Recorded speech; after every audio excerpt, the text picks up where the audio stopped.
వార్షికోత్సవం సందర్భంగా Meenakshi test tube baby centre Guntur నందు ఐవీఎఫ్ ట్రీట్మెంట్ పై 40% రాయితీ. నమస్తే అమ్మ.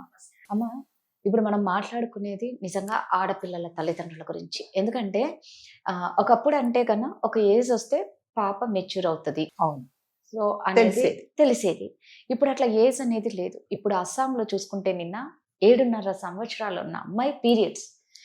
అసలు అది ఎంత దారుణం అంటే ఆ బిడ్డకి ఏమీ తెలీదు.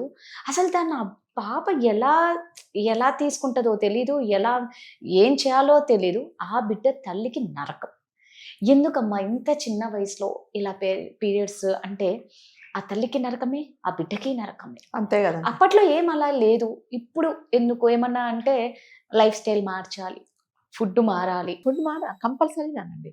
చిన్నపిల్లలకే మీరు ఎవ్వరి స్కూల్ బాక్స్లలో చూడండి నూడిల్స్, తర్వాత చిప్స్, దాని తర్వాత ఏముంటాయండి దాంట్లో ఇదివరకు బాక్స్లలో ఏదో చపాతీనో కూరో అన్నమో లేకపోతే కాస్త పెరుగన్నమో పెట్టి పంపించేవాళ్ళు. ఇప్పుడు మీరు ఎవరి బాక్స్లన్నా చూడండి చిప్స్ ఉంటాయి, తర్వాత నూడిల్స్.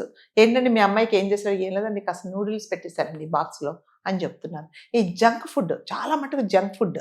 లేదా ఇంకా ఇప్పుడు లేటెస్ట్గా పిల్లలకు బాక్సులు పెట్టకుండా అక్కడి నుంచి కరెక్ట్ లంచ్ టైంకు స్విగ్గీ వాడొచ్చి ఆర్డర్ తీసుకొని వెళ్ళిపోయారు. పిజ్జాలు, బర్గర్లు, కూల్ డ్రింక్స్, వీటన్నిటి మూలాన అసలు జనరల్గా అమ్మాయిలు మెచ్యూర్ అయ్యే వయసు ఏంటంటే 12-13 సంవత్సరాల నుంచి అని అనుకునేవాళ్ళు. ఇది వరకు అలాగే జరిగేది. మా కాలంలో 16 సంవత్సరాలు 15 సంవత్సరాలు వచ్చిందంటే ఈ అమ్మాయి ఇక పెద్ద మనిషి అవ్వబోతుంది అని చెప్పేసి తల్లిదండ్రులు చాలా జాగ్రత్తలు చెప్పేవాళ్ళు.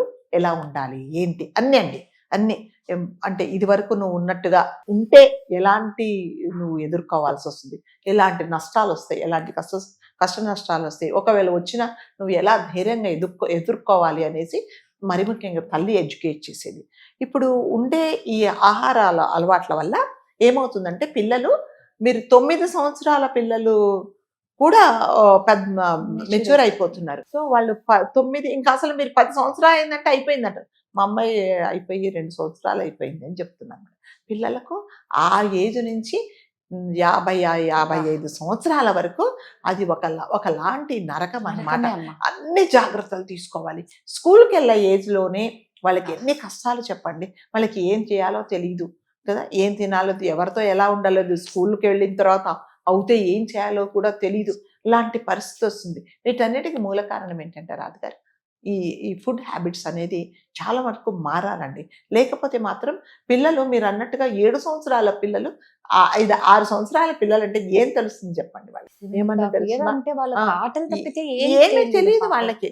అప్పటి నుంచి వాళ్ళు 60 సంవత్సరాలు 50 సంవత్సరాల వరకు ఇదంతా క్యారీ చేయాలి అంటే ఎంత భయానకం. ఆ తల్లికి ఈ బిడ్డను కనిపెట్టుకోవడం చాలా ఇప్పుడున్న పరిస్థితులలో ఇంకా అసలు కంటికి రెప్పలాగా చూసుకుంటే కూడా ఎటుపోయి కన్ను ఇలా మూసే లోపల ఏమన్నా అవుతుందేమో అన్నంత భయంతో ఆడపిల్లల తల్లిదండ్రులు అందరూ ఉంటున్నారు. అలాంటి పరిస్థితుల్లో 7.5 సంవత్సరాల అమ్మాయి మరి అలా జరిగింది అంటే దానికి కారణం ఏంటంటే మరి ముఖ్యంగా ఈ ఫుడ్ హ్యాబిట్స్ అనేది చాలా జాగ్రత్తగా ఉండాలండి. ఆడపిల్లలు ఎవరైనా సరే, మగపిల్లలు చూడండి, 10 సంవత్సరాలు అంటాడు వాడు విపరీతమైన లావుగా ఉంటాడు. ఎంతండి మీ వాడి వయసు అంటే 18 ఏళ్ళు అంటే కాదండి, మొన్ననే 10-11 ఏళ్ళు వచ్చాయి అని చెప్తాను అనమాట. అంటే తినడము ఒక టైం లేకుండా తినడము, ఇష్టం వచ్చినప్పుడు రాత్రిపూట 11ంటికి అప్పుడు వెళ్ళి వీధులలో తినడము. మీరు ఒక దోశ అంటే రాదుగారు, దోశ ఎలా తింటారు మీరు? చక్కగా దోశ వేసుకొని వీలైతే కాస్త దాని మీద కారపొడో లేకపోతే కాస్త ఆలు కూరో పెట్టుకుని తింటారు. అది ఇప్పుడు మీరు దోశ అనండి, దోశ కాదమ్మా, దాంట్లో ఇంత వేస్తారు పైన. వాడు ఒకదాని మీద ఒకటి దోశ పట్టుకున్నామా లేకపోతే మనం ఏదన్నా ఒక రాయి పట్టుకున్నామా అంతగా ఉంటది. అందులో ఏమేస్తాడో తెలీదు. పన్నీరు, కుర్మా, పచ్చడి, కారము, ఇంకొకటి ఏదో సీసాలో పెట్టి ఒక నొక్కుతాడు. ఇవన్నీ తింటారు. అందులో అసలు ఏమన్నా ఆరోగ్యానికి సంబంధించింది. మళ్ళీ దాని మీద మళ్ళీ ఏమిటి పన్నీర్ వేస్తాడు, మళ్ళీ పన్నీర్ ఇలా తురిమేస్తారు, చీజ్ అన్ని తింటే మీకు అసలు ఏమన్నా లోపల మనం ఏమనుకుంటాం, మనం తిందంటే లోపలికి వెళ్ళి సుఖంగా కాదు, లోపల ఏ కార్యక్రమాలు జరుగుతున్నాయో రేపు పొద్దున డాక్టర్ దగ్గరికి వెళ్ళి రిపోర్ట్స్ వస్తే తప్ప మనకు తెలియదు. నేను తినేసా, దోశ తినేసాను. కానీ దోశ అంటే అలా తినట్లేదు, అస్సలు తినట్లా. సో మీరు అలా తింటే రాత్రి లేదు పగలు లేదు 11ంటికి ఇది వరకు మా కాలంలో 10:30 తర్వాత తింటే ఏంటి దయ్యం తిండి తింటున్నావా అని అనేవాళ్ళు. ఇప్పుడు అసలు కార్యక్రమాలు జరిగేదే 11:30 తర్వాత.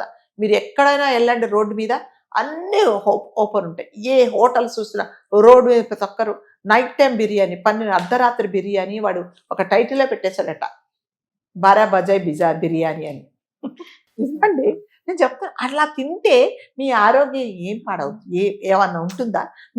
మీరు తినడమే కాక పిల్లల్ని కూడా తీసుకెళ్ళి తినిపిస్తున్నారు. దీనివల్ల కూడా అంటే ఏ వయసులో జరగాల్సింది జరగకుండా ఒక 4 ఏళ్ల ముందు జరిగింది అంటే మన ఫుడ్ హ్యాబిట్స్ అనేది ఎలా ఉంది అనేది ప్రతి ఒక్క తల్లిదండ్రులు తెలుసుకోవాలన్నమాట.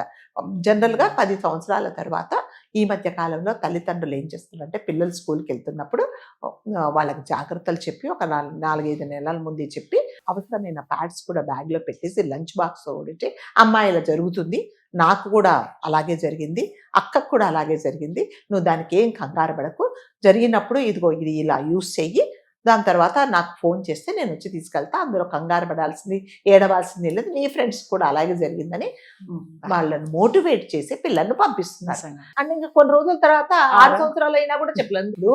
9 నుంచి 7కి షిఫ్ట్ అయిందండి, 7 నుంచి 6కి షిఫ్ట్ అయితే ఏం చేస్తారు మీరు? కాబట్టి 6 సంవత్సరాల పిల్లలకు కూడా ఇలా జరుగుతుంది అంటే మనమేం చేస్తున్నాము, మన పిల్లలకు ఎలాంటి ఫుడ్ ఇస్తున్నాము అనేది మీరు ప్రతి ఒక్క తల్లి, మరి ముఖ్యంగా తల్లులు తెలుసుకోవాలండి. లేకపోతే ఏంటంటే మీరు ఇబ్బంది పడాలి, పిల్లలు మనం కూడా ఇబ్బంది పడాలి. పిల్లలు అడుగుతారు, అమ్మ నాకు ఏదో పిజ్జా కావాలి, ఈరోజు బర్గరే కావాలి. అసలు భోజనాలు లేకుండా జనాలకు పిజ్జాలు, బర్గర్లు, దాంతోపాటు మంచినీళ్ళు తాగట్లేదు, దాని పక్కన పెద్ద కూల్ డ్రింక్ బాటిల్, బాగా వేస్తుంది కూల్ డ్రింక్. ఎవరినన్నా చూడండి మధ్యాహ్నం కరకరకర నమ్ముతుంటారు, అన్ని చిప్సే అవే ఉంటాయి బాక్సులలో, ఏముండవు దాంట్లో. ఇది వరకు ఏదో బిస్కెట్స్ అవి పెట్టేవాళ్ళు, ఇప్పుడు లేదండి. కొన్ని స్కూల్స్లో కూడా రిస్ట్రిక్ట్ చేస్తున్నారు, మీరు జంక్ ఫుడ్ పెట్టకూడదు అని. నిజంగా అలాంటి వాళ్ళని మనం అప్రిషియేట్ చేయాలి. కాబట్టి ఆ తల్లులు కూడా కాస్త ఓపిక తెచ్చుకొని, కాస్త రీల్స్ తగ్గించుకొని, అమ్మలకల ముచ్చట్లు తగ్గించుకొని, పిల్లలకి కాస్త హెల్తీ ఫుడ్ బాక్సులలో పెడితే మీ పిల్లల హెల్త్ను మీరే బాగా చూసుకున్నట్టు. లేకపోతే పిల్లలు మీరు అన్నట్టుగా 8 నుంచి 7, 7 నుంచి 6 కూడా కుదించుకున్నా కూడా మనం ఆశ్చర్యపడాల్సిన అవసరం లేదు. కాబట్టి తల్లులు దయచేసి ఆడపిల్లలు, మరి ముఖ్యంగా ఆడపిల్లలను ఏ వయసులో జరగాల్సిన ఆ వయసులో జరిగితే వాళ్ళకు కూడా కొంచెం మెచ్యూరిటీ వస్తుంది. లేకపోతే పాపం వాళ్ళు ఇబ్బంది పడతారు, తల్లులు కూడా ఇబ్బంది పడతారు. రైట్, థ్యాంక్ యూ అమ్మా. Thank you.